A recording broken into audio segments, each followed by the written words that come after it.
The Old Continent. Named after a princess from the old Greek mythology, Europe is the birthplace of the Western civilization.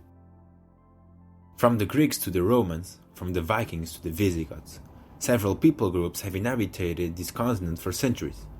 In constant fights since its early days, Europe became divided in several regions where borders were made. These borders were created mainly due to the geographical characteristics of the region, such as the Alps or the Pyrenees, for example. But the fights only led to the separation of groups and the creation of new identities, and that's the reason for Europe to have so many small countries compared to other continents mixed with other larger ones. And that, geographers of the world, is the reason why Europe is weird.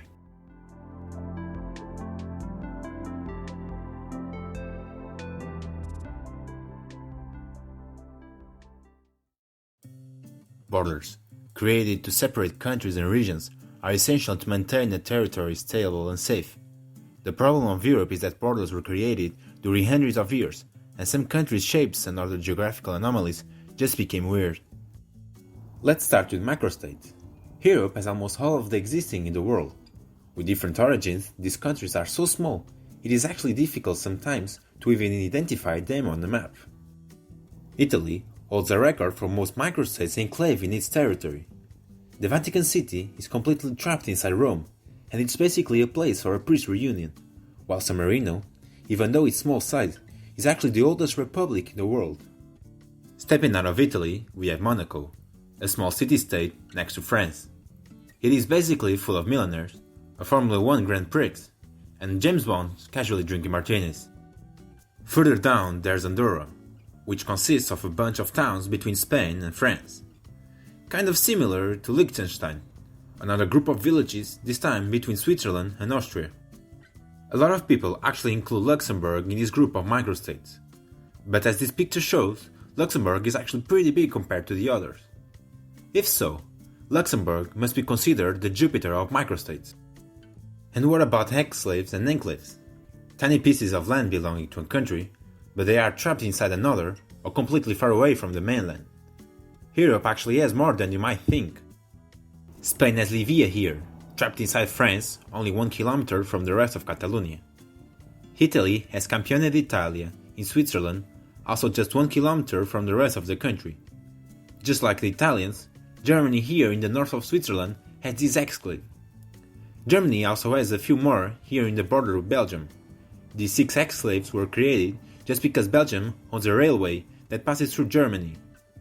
Belgium must have some problems in creating normal borders, which is confirmed by this border between its town of Bar-l'Hertog and the Dutch town of Bar-Nassau. I think the picture just speaks for itself.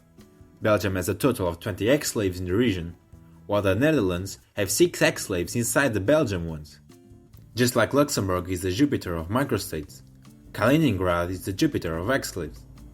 This Russian territory is vital for the country of Czars, since it gives them access to the Baltic Sea during all year. And finally we have Croatia, where its southern tip is separated from the rest of the mainland by this 20 km long access to the sea by Bosnia and Herzegovina.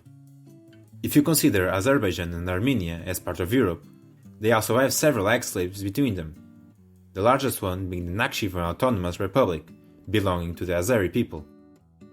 Well, those were the most obvious anomalies, but there are still other weird facts. For example, the UK possesses territories in Europe outside from its main islands.